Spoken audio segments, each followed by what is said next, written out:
Untuk durasi presentasi itu semua di set 15 menit ya. Jadi mau agent inbound, digital, outbound, back office, customer service, BTB agent, ini all agent, all back office, dan all customer service, itu semua 15 menit ya teman-teman. Jadi 15 menit ini teman-teman harus menggunakan waktunya sebaik mungkin gitu. Jadi jangan sampai teman-teman menghabiskan waktu 15 menit 15 menitnya untuk melakukan presentasi karena durasinya itu sudah kami gabung tuh durasi presentasi dan juga durasi visual. Jadi misalkan teman-teman merasa kayaknya kalau misalkan saya jawab satu fishball itu lebih afdol, saya jawab punya waktu sekitar 3 menit. Berarti teman-teman punya 12 menit untuk melakukan presentasi. Eh, jadi memang teman-teman harus mengalokasikan waktunya dengan baik ya. Untuk pertanyaan fishball sendiri itu disampaikannya 2 kali oleh pihak Dewan Juri.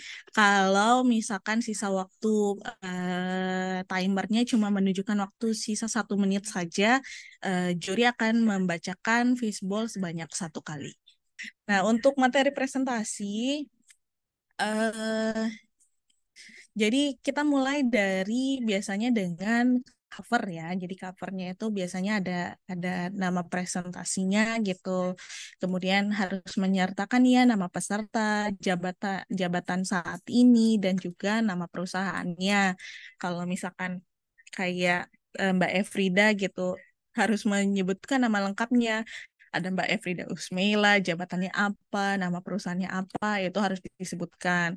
Eh, untuk covernya nggak untuk desain desain keseluruhannya itu tidak kami tentukan ya. Jadi silakan disesuaikan dengan kreativitas teman-teman.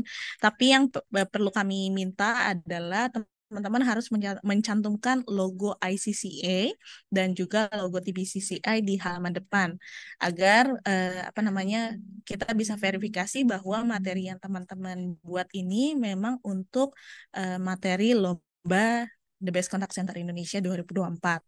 Untuk peletakannya atau berapa besar itu terserah teman-teman mau taruh kanan, mau ditaruh di kiri, mau ditaruh di bawah, atau mau ditaruh di tengah, itu terserah teman-teman. Besar kecilnya pun juga apa namanya disesuaikan. Tapi jangan sampai terlalu kecil ya, ya sampai kayak harus kita mengeringit gitu. Itu logo apa ya gitu, logo ICC bukan ya gitu. Jangan sampai kayak gitu ya. Jadi harus yang penting kelihatan gitu. Oh, ini logo TBCCI, ini logo ICCA. Seperti itu untuk covernya. Kemudian kita lanjut ke eh, sini ya. Jadi ada profil peserta. Nah, untuk profil peserta itu teman-teman harus mencantumkan foto di lokasi kerjanya teman-teman. Eh, kemudian teman-teman bisa mencantumkan tempat dan tanggal lahir, latar belakang pendidikannya, misalkan S2, S2-nya di mana, jurusan apa, kemudian bulan dan tahun mulai bekerja di kontak center, itu juga dicantumkan. Kalau misalkan saya udah sering pindah-pindah lokasi kerja, gimana gitu, dimasukin saja bulan dan tahun mulai bekerja di kontak center yang sedang eh, yang tempatnya teman-teman sekarang ya. Terus foto di lokasi kerjanya seperti apa gitu, boleh di kubikel teman-teman, boleh juga misalkan di tampilan depannya yang ada tulisan kayak PLN kan punya tuh ya, biasanya PLN, BCA dan teman-teman yang lain pasti ada tulisan tuh PLN, BCA gitu ya. Nah, itu teman-teman bisa juga foto di depan situ atau mungkin ada tempat-tempat lain di lokasi kerjanya yang menarik yang bisa ditampilkan itu juga silakan. Eh kemudian tugas dan tanggung jawab. Jadi ini bobotnya juga 2% ya. Jadi harus menyebutkan minimal 3 tugas pokok yang menjadi tanggung jawab Anda pada jabatan saat ini.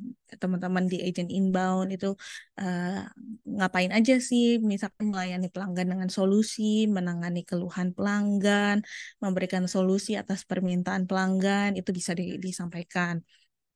Nah, apa namanya, kalau misalkan menuliskan seperti dengan model kreativitas itu boleh nggak? Misalkan dengan singkatan boleh, itu jadi menyesuaikan aja. Yang penting tugas pokok itu harus dipaparkan oleh semua peserta ya.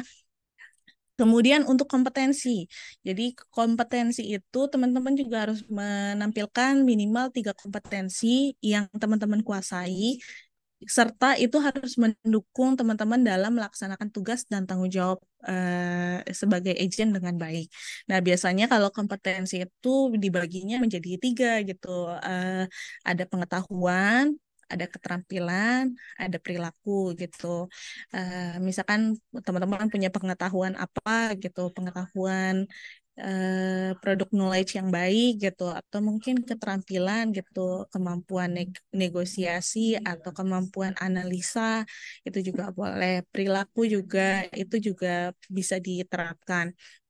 Jadi kalau misalkan mau tiga-tiganya seputar pengetahuan juga boleh, mau tiga-tiganya seputar keterampilan juga boleh, mau tiga-tiganya seputar perilaku juga boleh. Jadi disesuaikan aja dengan kompetensi yang teman-teman kuasai saat ini. Pengalaman pelayanan. Nah, pengalaman pelayanan tadi yang sering ini banyak banget ditanyain ya, pengalaman pelayanan itu merupakan kejadian yang sering agent atau staf hadapi dalam pelayanan. Jadi tidak hanya satu kejadian, namun beberapa kejadian yang sering terjadi. Kenapa tadi saya sudah sampaikan di awal ya, kenapa kita mintanya seperti ini. Kadang-kadang ada beberapa peserta yang mungkin apa namanya mengambil case yang mana case itu nggak sering terjadi. Misalkan cuma mungkin seumur hidup baru sekali gitu menghadapi case seperti itu.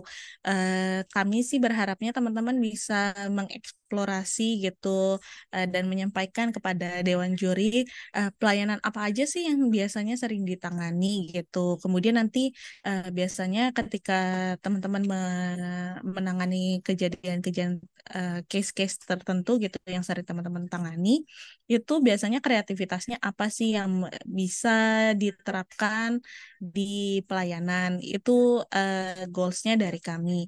Jadi kalau bisa pengalaman pelayanan itu benar-benar harus menjelaskan terlebih dahulu gitu. Jadi pelayanan yang sering dilakukan tuh seperti apa.